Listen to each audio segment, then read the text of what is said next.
Hello tout le monde, comment allez-vous? J'espère que vous allez bien dans ce jeudi matin.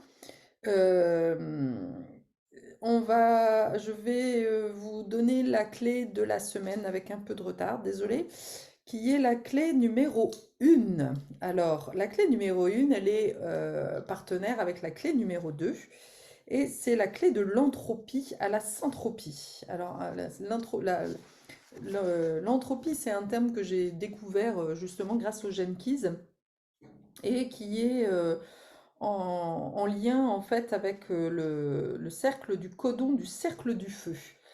Voilà. Alors, l'entropie, c'est déjà la perte d'énergie dans un système. Euh, Quand on est victime en fait de cette clé-là, et donc c'est aussi la clé de la semaine, donc ça nous invite à nous interroger sur l'énergie que l'on peut perdre en fait dans un système. Alors le système, ça peut être système familial, ça peut être une entreprise, ça peut être voilà n'importe quoi, un couple, voilà tout ça c'est des systèmes, hein. Et des fois, bah, surtout quand on est hypersensible, bah, on donne de l'énergie à l'extérieur, mais on ne la met pas au service de qui nous sommes et de notre mission de vie. Cette clé-là, j'ai eu l'occasion aussi de la découvrir. Elle n'est pas dans mon système, elle n'est pas dans mon profil, mais j'ai une de mes meilleures amies qui a cette clé-là. Et donc, je vois très bien à quel moment elle a été coincée à un moment donné dans sa vie. Et c'est de ça, en fait, dont j'ai envie de parler pour pouvoir te résumer et puis t'illustrer aussi, justement, bah, cette question de l'entropie. Donc, cette amie a quitté, en fait, le système, comment on appelle ça, de l'éducation nationale, et pour, bah, comme moi, se dédier à l'accompagnement. Et et il y a déjà quelques années, peut-être 2 3 ans de ça, on faisait un travail en commun, enfin, on était amis, donc on se parlait, voilà, tout ça. Et à un moment donné, enfin, ça faisait plusieurs semaines qu'on avait travaillé sur le fait qu'elle n'arrivait pas à se lancer, et puis surtout son couple était quelque chose de très lourd en fait. Son homme, qui est aussi un de mes amis, traversait des choses très compliquées, très très douloureuses en fait, des drames, mais vraiment des drames très très lourds. Il a perdu des enfants, donc voilà. Et à la fois, il était vraiment victime de victimisation. Et donc, à chaque fois qu'on se voyait, voilà, son énergie était vraiment tournée sur, euh, quelque part, le blâme. Elle reprochait à son homme de pas se mettre en route, de pas se lancer. Et elle dépensait beaucoup d'énergie, en fait, là-dedans, finalement. Et puis, un jour, j'en avais tellement marre, en fait, finalement, de l'entendre gémir, en fait, et se plaindre. Et je lui dis, mais tu peux pas le forcer à bouger. La seule chose que tu peux faire, c'est toi. Toi, qu'est-ce que t'attends, en fait, pour te lancer? Et voilà, j'essaie de lui montrer que finalement, elle ne peut agir que sur elle-même en fait, que plutôt que de dépenser de l'énergie à essayer de faire bouger un âne qui a pas envie de bouger, bah bouge-toi toi. Et à ce moment-là, j'ai eu la très bonne idée en fait de lui dire, mais en fait je comprends pas parce que toi, voilà, ta spécificité, vraiment, je vois dans ton parcours de vie, là où tu as le plus à partager, c'est vraiment dans la sexualité. Et en discutant de ça, en fait, ça a fait ch'ting, en fait, chez elle. Elle s'est dit, mais ouais, après tout, pourquoi pas, ouais, pourquoi pas, en fait? Parce que elle voulait être thérapeute, mais voilà, c'était comme un rêve, en fait, mais qu'elle n'arrivait pas à ancrer dans la matière, à matérialiser. Et finalement, comme souvent, hein, on veut que l'autre bouge, mais derrière l'autre, il y a une part de nous, en fait, qui n'arrive pas à bouger non plus, quoi. Donc, on projette, finalement, cette part de nous, et on la met à l'extérieur pour pas voir à quel point on est impuissant dans son propre développement, en fait. Et le fait, voilà, de vraiment mettre le doigt sur sa différence, qui fait toute la différence, et là où elle a vraiment a apporté beaucoup, eh bien, ça a fait bouger. Ça l'a fait bouger. Elle s'est dit, bah, ça a vraiment, bah, ça l'a mis en mouvement, justement. Ça a permis, en fait, d'initier le truc et elle a décidé d'investir dans une formation à un moment où elle n'avait pas d'argent. Elle a dit, OK, je fais quand même cette formation. Elle connaissait quelqu'un qui faisait des formations de sexothérapeute. Et l'argent est venu derrière, en fait. Elle a récupéré l'argent derrière. Donc, comme quoi, voilà, l'argent, des fois, arrive dont on ne sait pas toujours où. L'argent n'est pas forcément ne vient pas forcément que du travail. Et des fois, voilà, l'univers nous envoie des cadeaux. Et vraiment, j'ai pu en bénéficier aussi. Donc, je sais de quoi je parle, en fait. Alors pour compléter ma petite histoire, j'ai envie de te lire justement la façon dont Richard Rudd finalement parle de l'entropie avec la danse de Shiva. Il fut un temps, il y a de cela peut-être même une éternité, dans un pays aujourd'hui devenu mythique, un jeune homme était assis en profonde rêverie au bord d'un grand fleuve. Cette rivière n'existe plus maintenant, mais la légende nous dit que son descendant serait peut-être bien le Yangtze qui traverse le cœur du pays que l'on nomme aujourd'hui la Chine. Le regard de notre jeune homme allait vers les douces vagues ondoyantes qui venaient effleurer le rivage à ses pieds, quand soudainement une petite tortue sortie du grand fleuve émeraude se dressa fièrement hors de l'eau et s'assit près de lui pour se mêler à sa contemplation paisible. Tous deux restèrent silencieux un très long moment.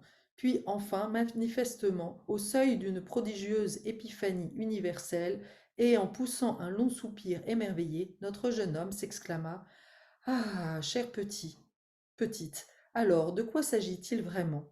À sa grande surprise, la tortue fit demi-tour, lui tourna le dos avec nonchalance et continua en silence à se prélasser au soleil.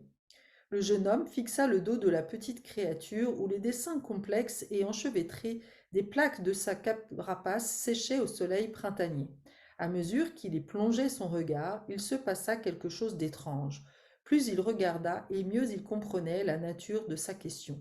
Et c'est ainsi qu'il s'abandonna corps et âme à l'observation du dos de la petite tortue. Lentement et presque imperceptiblement, tout se mit à s'évanouir et disparut, la tortue, le cosmos, puis le jeune homme lui-même. On raconte même que lorsqu'il revint à lui-même, quelques heures plus tard, la tortue n'y était plus. Depuis ce jour, l'humanité possède le moyen de comprendre tous les aspects de l'univers. Ce fut révélé dans les entrelacs sur le dos d'une humble tortue et au fil du temps devint le I Ching. Il s'agit sans doute de la connaissance la plus extraordinaire que l'homme ait jamais découverte. Le Yi-King chinois est l'une des plus grandes œuvres spirituelles de tous les temps. Il fut écrit, et il y a de cela des millénaires, par un empereur chinois légendaire nommé Fu Yizhi. Ce livre comporte un langage binaire qui trace l'ensemble des saisons et des cycles de vie. On y mesurait les processus vitaux grâce à un simple code de 6 lignes qui pouvait être soit mâle, soit femelle et qui s'assemblaient pour former un total de 64 combinaisons. Le tout premier de ces archétypes, nommé le premier hexagramme, était constitué d'une colonne de 6 lignes dites mâles. Il représentait le code fondamental de toute vie créatrice dans l'univers. Son opposé, le deuxième hexagramme, était formé d'une colonne de 6 lignes femelles, traduisant le code primordial de la trajectoire de cette même vie créatrice. Le plus grand de ces secrets, celui de la dynamique de la dualité, se cache ici, au tout début de votre voyage à travers votre ADN. L'autre chose que nous y découvrons dans le Hiking, c'est dans la vie, comme dans la vie, c'est que ce sont toujours les femmes qui dirigent. À mesure que vous y plongerez plus profondément dans les mystères des clés génétiques, vous commencerez à mieux comprendre leur véritable signification. Le Yi-King est un miroir mathématique du génome et l'entièreté de ces 64 archétypes peut se réduire aux 4 principes fondamentaux que l'on trouve au début et à la fin de cette œuvre. Le premier et le deuxième, puis le 63 et la 64e clé génétique. Ces 2 paires représentent le prologue et l'épilogue du grand livre. La vie se construit sur ces 4 principes ou piliers. La fréquence inférieure de la première clé génétique, la première ombre, est parfaitement saisie par le mot entropie, dont voici une définition simple: une mesure du désordre ou de l'inaccessibilité de l'énergie dans un système fermé. Plus l'entropie est élevée, moins il y a d'énergie à exploiter. La loi fondamentale de l'entropie telle qu'on la comprend représente la base de la physique moderne et des lois de la thermodynamique. Vu par notre mental, l'univers semble aller dans une seule direction, celle de l'ordre vers le chaos. Cette première ombre retient l'ensemble de la planète dans une fréquence vibratoire faible. C'est comme une couverture qui étoufferait notre civilisation. Selon notre mental, nous ne pouvons rien y faire. Et d'ailleurs, quand on est au début du chemin, qu'on rencontre en fait des obstacles, on a l'impression qu'en effet, on ne peut rien y faire. Et dans mon histoire, mon amie avait l'impression qu'elle ne pouvait, elle était, voilà, elle était coincée. C'est ce sentiment d'être bloquée, d'être coincée dans la vie. C'est là notre problème principal. De manière générale, les humains ne s'acceptent pas eux-mêmes et lorsque l'on transpose l'entropie en sentiment, elle devient une sorte de morosité ou d'insensibilité profonde. L'entropie est réellement l'opposé de l'amour. Si ces deux premières clés génétiques nous apprennent quelque chose, c'est au sujet de la nature de la dualité, à savoir que la vie ne peut exister sans polarité. Toute la notion du spectre de la conscience, qui est au cœur de la révélation des clés génétiques, dépend de cette polarité de l'ombre à une extrémité du spectre et du sidi de l'autre. Ils se donnent mutuellement naissance. L'entropie est le trou noir pour le trou blanc de la créativité, cette dernière étant le thème principal de notre première clé génétique. En réalité, c'est dans la première ombre que l'on découvre le moyen pour mobiliser ce souffle créatif. Pour tout vous dire, le secret de chaque clé se trouve dans l'exploitation et l'acceptation de l'énergie latente de chacune des 64 ombres. C'est en comprenant ce principe dès les premières clés génétiques que vous pourrez véritablement vous préparer pour ce voyage. Quel est donc le sens de l'entropie dans votre vie?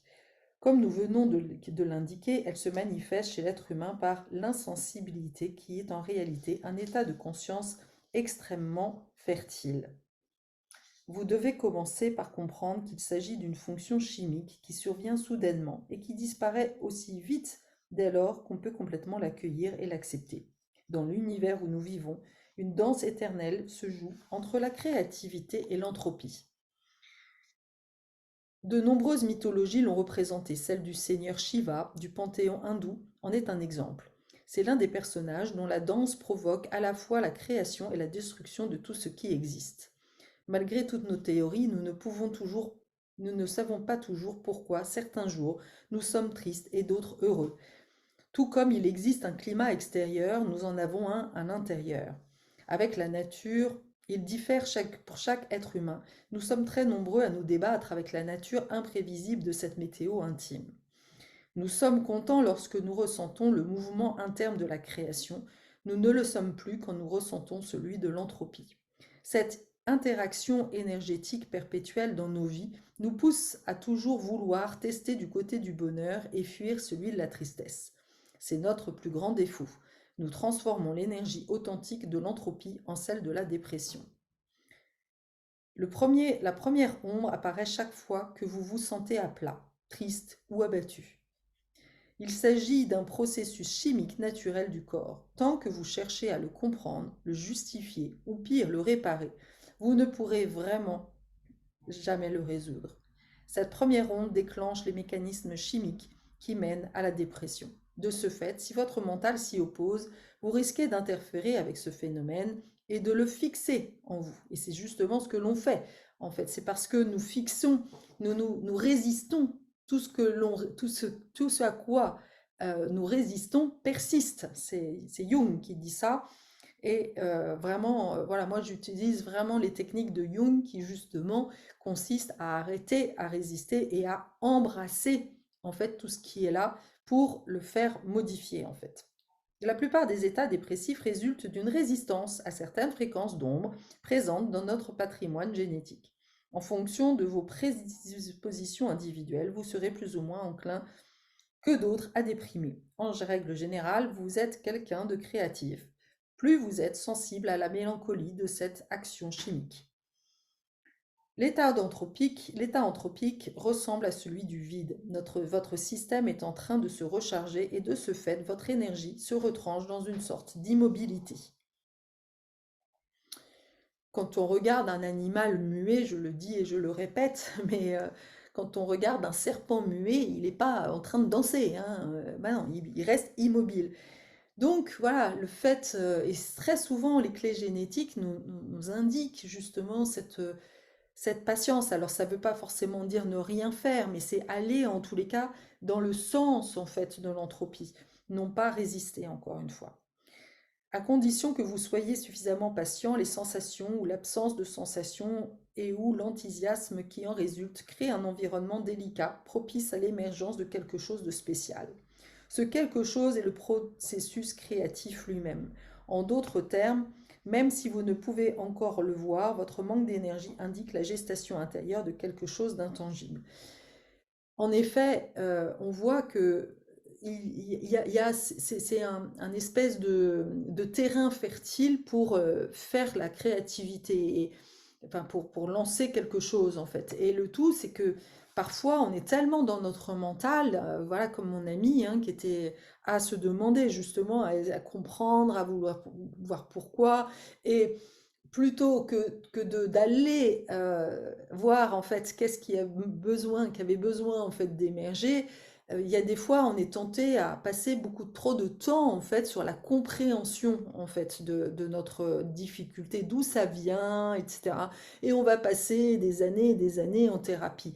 Avec moi, c'est pas le cas. Je dis pas, on fait ce voyage, on va aller voir à l'origine, mais après, derrière, le but, c'est d'aller justement débloquer une fois qu'on a compris qu'est-ce qui se fait qu'on se détruit, s'autodétruit, on va aller vraiment activer aussi le côté créateur, en fait, pour te remettre sur ton chemin de vie. Et c'est exactement ce que j'ai fait avec mon ami, c'est-à-dire qu'en juste voilà, lui montrant, lui disant, ah mais non, mais toi, ta spécificité, c'est ça, en fait. Eh bien, voilà, elle a pu se remettre en mouvement, en fait. Alors qu'on aurait pu passer des années à essayer de comprendre pourquoi son compagnon, quoi faire, etc. en fait. Cette première ombre fait de l'humanité en tant qu'espèce n'est pas aussi créative qu'elle pourrait l'être. La raison en est le poids du déni collectif envers les étapes naturelles de l'entropie, telles qu'elles sont vécues par chacun. L'acceptation et la résolution de cette ombre ne sont possibles qu'au niveau individuel, ce qui implique un grand élan de courage, de patience et de confiance. Quand tout à coup vous êtes aveugle, que vous êtes perdu, le mieux que vous puissiez faire est de rester tranquille et de laisser cet état se dérouler à son rythme, sans vous en soucier. Ce qui est parfois très très compliqué quand on a un mental aussi fort en fait que moi et que toi peut-être. Voilà, moi je sais que je n'ai pas réussi en fait à le faire toute seule. Et quand on voit qu'on retourne et qu'on répète et répète à un moment donné, bah, je pense aussi que voilà, de se faire accompagner pour, encore une fois, trouver la façon de faire, parce que c'est pas du tout cette notion de contemplation, elle n'est pas du tout naturelle en fait. Qui a le sens, qui ressent en fait de la paisibilité en restant assise en fait. Et puis, euh, je vais aussi apporter mon point de vue parce que je ne suis pas complètement d'accord avec ce qu'il dit.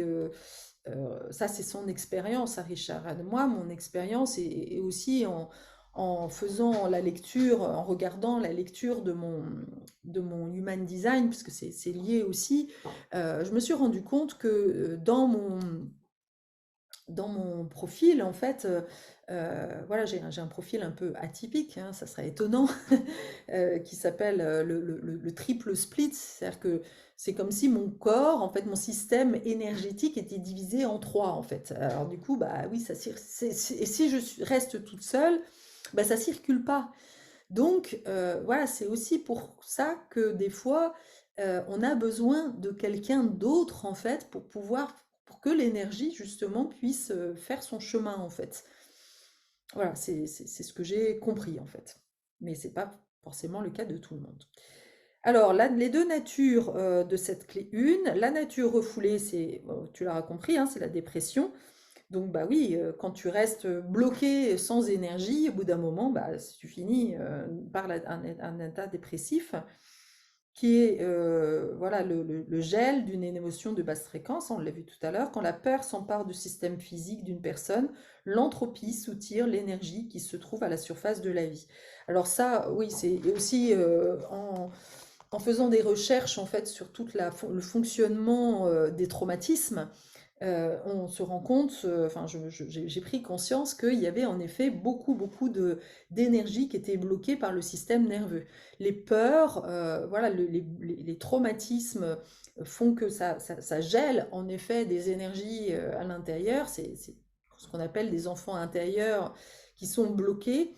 Eh bien, ils bloquent l'énergie en fait. Et donc, bah, en effet, c'est pour ça que d'aller aussi voilà, travailler sur les traumatismes, pour certaines personnes, c'est fondamental pour libérer, pour remettre justement eh bien, l'énergie dans le système. Parce que finalement, l'énergie, elle est plus accessible en fait. Elle reste dans l'inconscient, bloquée. Lorsqu'un état dépressif s'installe, il ne peut être éliminé que par un individu lui-même, et ce sans assistance. Alors ça, je suis désolée, mais moi je suis pas d'accord parce que j'accompagne, enfin ma mère est quand même le symbole de ça, hein. Si elle avait pu s'en débarrasser tout seule, je pense qu'elle l'aurait fait, mais elle en est morte. Donc voilà, hein, je pense que peut-être que Richard Rennes n'a pas lui-même vécu de dépression. En tous les cas, c'est pas le cas de tout le monde. Celui-ci doit faire face à la peur. Alors oui, voilà, sauf que bah, qui aujourd'hui est capable tout seul de faire face à ses peurs, aux peurs provoquées, qui a provoqué sa chute et a modifié la fréquence vibratoire de son attitude dans un domaine de sa vie. Là, je suis désolée, mais je suis pas du tout d'accord parce que le principe en fait d'aller voir ses peurs, pour aller voir ses peurs, il faut être dans un environnement sécure. Sauf que quand tu es dans un état dépressif, tu es tout sauf dans un état sécure. Donc je vois pas comment toute seule ou tout seul, quelqu'un de dépressif peut faire ce chemin personnel. C'est quand même, faut être sacrément connecté. Moi, je crois que c'est un peu, bon, en tous les cas, je connais pas grand monde qui l'ait fait tout seul. Voilà, c'est mon point de vue. La nature réactive, c'est la frénétique, donc évidemment, c'est le côté hyperactif. Par une pulsion frénétique qui cherche coûte que coûte à éviter le ressenti. Donc là, on est dans, en effet, la deuxième facette, l'autre facette d'un manque d'énergie, c'est qu'on va essayer de s'occuper et on va travailler. Je discutais pas plus tard que ce matin avec une jeune femme dont le père vient de se retrouver cloué pendant 3 mois dans un lit parce que il s'est cassé en fait la cheville et qu'il a dû être immobilisé pendant 3 mois. Et évidemment, ça l'a rendu fou parce qu'il ne pouvait plus travailler. Et en lui posant quelques questions, elle m'a annoncé qu'il avait perdu ses parents très tôt. Et ben bingo, voilà, traumatisme. Mais ce cher monsieur bah, ne veut pas travailler sur son traumatisme. Donc l'univers bah, le met à l'arrêt. C'est ce qui se passe hein, dans les maladies, on se met à l'arrêt. C'est ce qui s'est passé pour le Covid. Et le problème, c'est que voilà, lui, il râle, il va passer son temps à râler de ne pas pouvoir travailler. Et en faisant ça, bah, quelque part, il empire en fait sa situation, alors que s'il acceptait, il embrassait complètement. Et en ce moment, il y a beaucoup de gens qui sont immobilisés parce que justement, on leur demande d'aller vraiment dans les profondeurs en fait. Et sauf que bah, on n'a tellement pas été habitué à rester à rien faire que on va essayer de chercher, de comprendre, de tata. Sauf que en faisant ça, bah, on ne crée pas un environnement qui nous permet eh bien, d'accueillir ce qu'il y a à accueillir, de faire ce téléchargement. Voilà. Et c'est très compliqué, hein. Donc il faut voilà, prendre du temps pour accueillir toutes ces énergies-là. Ils peuvent s'engager dans des combines folles ou se retrancher dans des comportements répétitifs qui sapent rapidement leur santé. Ils s'exposent gravement et ils s'opposent au sens naturel de leur propre chimie organique. Parce qu'il y a vraiment quelque chose qui est à l'œuvre. une transformation et donc il faut vraiment prendre du temps. Là, le cadeau, c'est la fraîcheur et donc la beauté de la mélancolie. Dans la plupart des mythes de la création, la lumière est l'une des premières expressions de la vie, que la lumière soit, de la Genèse biblique, est un appel au clairon à jamais gravé dans la psyché occidentale. Ce premier don est ancré dans l'idée que la lumière représente l'énergie créatrice universelle. Un autre mythe de création très répandu concerne le son et se trouve dans la citation précitée, car dans la Bible, Dieu la prononce à voix haute.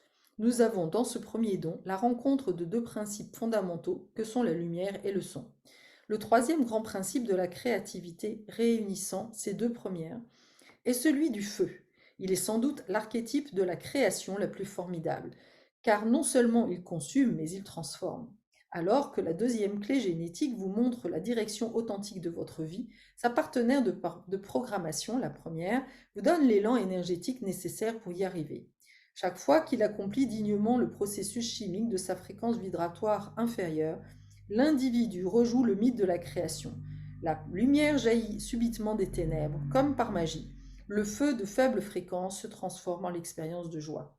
Celle-ci survient aussi soudainement que la tristesse, mais elle est accompagnée du besoin d'expression, en particulier par le biais de la voix et de l'art. Ce premier don est celui de la fraîcheur, parce que tout ce qui émerge de la torpeur de ce champ chimique est absolument neuf. Chacun des mots pour chacune des clés génétiques est absolument spécifique. Par exemple, le mot fraîcheur diffère du mot nouveauté. La fraîcheur est vivante, elle se réfère à quelque chose qui brûle d'un feu intérieur. C'est exactement la manière dont s'expriment ceux qui ont le pouvoir de ce premier don, comme si le halo qui les enveloppait venait d'un autre monde. Ce premier don peut réaliser des merveilles au sein de petits groupes structurés. À mesure qu'il augmente votre fréquence, les autres ont naturellement tendance à vous choisir comme chef. Toutefois, vous êtes réticent à adopter ce rôle de leader car vous n'avez aucune envie qu'on vous suive. Le seul vrai désir du premier don de la fraîcheur, c'est qu'il puisse pleinement s'exprimer à travers vous, afin que vous vous réjouissiez de l'influence que vous avez sur autrui. Vous constaterez à mesure que ce don s'éveille dans votre ADN que vous apportez spontanément de la vivacité et de la lumière au groupe dont vous faites partie. Donc en fait, ce sont les personnes qui ont cette première clé sont comme des lumières à elles-mêmes, à elles seules en fait. Pour toutes ces raisons, le premier don est conçu pour se surpasser dans la famille ou dans des petits groupes ou groupes intimes. La fraîcheur est un don qui a besoin d'un environnement propice pour fleurir, ainsi que de gens dont l'esprit est ouvert et qui vous mettront au devant de la scène exactement comme vous en avez besoin. Dès que cette énergie fraîche est libérée et que votre impact créatif s'est fait sentir, vous aurez souvent envie de vite vous retirer afin de ne pas gâcher la vitalité de votre expression. Votre secret est de comprendre que les fleurs fanent sans tarder. Tout comme votre lumière peut s'infiltrer dans tout groupe en y apportant de l'inspiration et de la joie, votre mélancolie est capable de saper l'énergie de ce même groupe. Le don de la fraîcheur s'appuie sur une véritable immortalité. La créativité ne peut jamais être sous contrôle. Elle vient quand elle vient. Lorsqu'elle est absente, il n'y a rien à faire à part attendre et se détendre. Dans le cercle de codon appelé le cercle de feu, la première clé génétique est en alliance chimique avec la 14e, dont l'ombre est celle du compromis. Les autres cherchent à se rapprocher de vous et à profiter de votre chaleur, ainsi que de votre inspiration lorsque vos feux créatifs flamboient. Mais quand il se réduit à une faible lueur, c'est comme si vous passiez inaperçu. Si vous tentez alors de le raviver par la force et votre volonté, il n'en résultera que de grands compromis envers vous-même et les autres. Soit votre vie est complètement engagée, soit elle est en l'arrêt total. Ça doit pas être facile, ça, à vivre. Si votre vie est empreinte d'une telle pulsation créatrice, c'est que vous avez probablement une forte activation génétique dans cette première clé. Vous êtes donc ici pour dissoudre la première ombre grâce à l'exemple vivant du pouvoir imprévisible de votre processus créatif. Votre force véritable se trouve dans votre penchant pour la solitude, ainsi que dans la confiance que vous portez au rythme et à la singularité qui vous est propre. Alors, ça me fait penser à aussi quelque chose que j'ai vécu cet été, à un moment donné où je voulais, enfin, je m'étais vraiment lancée dans cet accompagnement en live en Ardèche. Et à ce moment-là, au départ, je devais être accompagnée d'un homme et de ma meilleure amie. Et finalement, les uns et les autres ont fini par m'abandonner, en fait. Et donc, moi, j'ai senti que, waouh, en fait, je perdais, en fait, de l'énergie. Et j'ai utilisé en effet le processus créatif en fait pour me redonner de l'énergie, pour aller voir en fait ce qui se jouait et en faisant ça et en dansant évidemment, moi c'est la danse, hein, tu le sais, voilà, j'ai vraiment et ça c'est aussi dans la danse, on peut vraiment aller rechercher de l'énergie, aller, on peut danser vraiment la mélancolie, le manque d'énergie, etc. Et à un moment donné, on va appeler justement le feu, le feu créateur qui va remettre en fait de l'énergie dans le système et qui va nous inviter à faire une autre danse en fait. Et là, voilà, on remet de l'énergie dans le système et du coup, et on voit le cadeau. En fait, on peut récupérer à ce moment-là bah, la beauté, le cadeau de qu'est-ce que cette expérience que je suis en train de vivre est en train de me montrer et on va pouvoir aller vraiment voir les prochaines étapes, en fait, comme je l'ai fait avec mon ami. C'est assez incroyable de le faire dans la danse, c'est waouh, c'est un truc de ouf. Faudrait que je propose ouais, ce processus, je vais certainement le vendre parce il est quand même assez incroyable et on peut le faire tout à fait en individuel, en fait. Le premier CD, c'est la beauté. Le feu prométhéen, comme nous l'avons vu, les racines du premier don plongent dans le pouvoir de la lumière et du feu. Au niveau de la fréquence sidique, il n'y a que cette lumière. La beauté, donc la beauté, c'est oui, c'est la beauté dans toute chose en fait. À plus haut niveau, c'est à plus haut, à leur plus haut niveau, ces quatre clés génétiques primordiales évoquées. Donc la 1, 2, 63, 64, sachant que moi j'ai les deux dernières représente l'archétype de la fondation divine que de nombreuses cultures différentes ont pressenti et incorporé dans la littérature mystique d'une multitude de panthéons diverses. Les kabbalistes notamment nomment ces quatre énergies principales l'Ayot, Akadosh ou les quatre saintes créatures qui sont aussi portées par le tétragrammaton ou le nom mystique de Dieu. Les traditions gnostiques de l'Antiquité les connaissaient et les vénéraient à travers les quatre éléments. Les Amérindiens les nommaient les quatre directions et les Égyptiens les gravèrent sous forme du sphinx. Intéressant. Le fondement du Yi chinois, qui représente la pierre angulaire des 64 clés, se trouve dans les quatre bigrammes, les principes universels qui sous-tendent le fondement même de la vie dans notre cosmos. La démonstration de ces quatre archétypes est présente dans notre génétique sous forme de quatre bases, les quatre lettres clés qui façonnent l'entièreté du langage génétique. Alors ce que je trouve assez drôle, en fait, c'est que aujourd'hui en France, nous sommes enfin, deux principales, on va dire, dans tous les cas, je n'ai pas vu trop d'autres monde pour le moment, deux personnes en fait à parler du Genkies. Il y a Oana Martin qui apparemment a beaucoup en fait cette première clé dans son profil et moi j'ai les deux dernières. C'est quand même drôle en fait. Alors je trouve ça, enfin moi je vais certainement d'ailleurs la contacter pour lui proposer un échange en fait. Alors on a des énergies très très différentes hein, et voilà il en faut pour tout le monde hein. Mais je sais que enfin elle fait un super travail. Là-dessus, voilà, maintenant, voilà, chacun a ses particularités. À la lumière de toutes les corrélations, nous pouvons voir la très grande importance de ce premier CD pour l'ensemble de notre espèce. Il représente la beauté chez les humains. Et comme tous les CD, il implique aussi son partenaire de programmation, le deuxième, de l'unité. La beauté véritable se trouve dans l'unité du tout. Lorsque être humain la réalise et l'exprime, cela présuppose qu'il est en état d'union avec la totalité. Cette union ou unicité ne ressemble à rien que nous puissions imaginer. La beauté réside dans le fait dans le fait qu'elle est d'un tel naturel qu'elle ne peut être exprimée. Chaque fois qu'elle l'a été, elle fut mal comprise. Le seul moyen de connaître l'état siddhique est d'y mourir, ce qui veut dire que vous devez vous y abandonner. Dès que nous regardons ou ressentons quelque chose, nous proclamons sa sublimité, nous nous en séparons et quittons l'unité. Et moi, c'est vraiment dans la danse dans laquelle je ressens cette unité. Je me sens vraiment, c'est ce que j'ai vécu en fait. Le siddu de la beauté est incompréhensible pour la conscience habituelle, quoi qu'il en puisse lui arriver, il ne peut exister dans son unité sans ne jamais se compromettre. Bon, je vais pas rentrer plus en détail en fait dans l'état siddique parce que voilà, c'est cette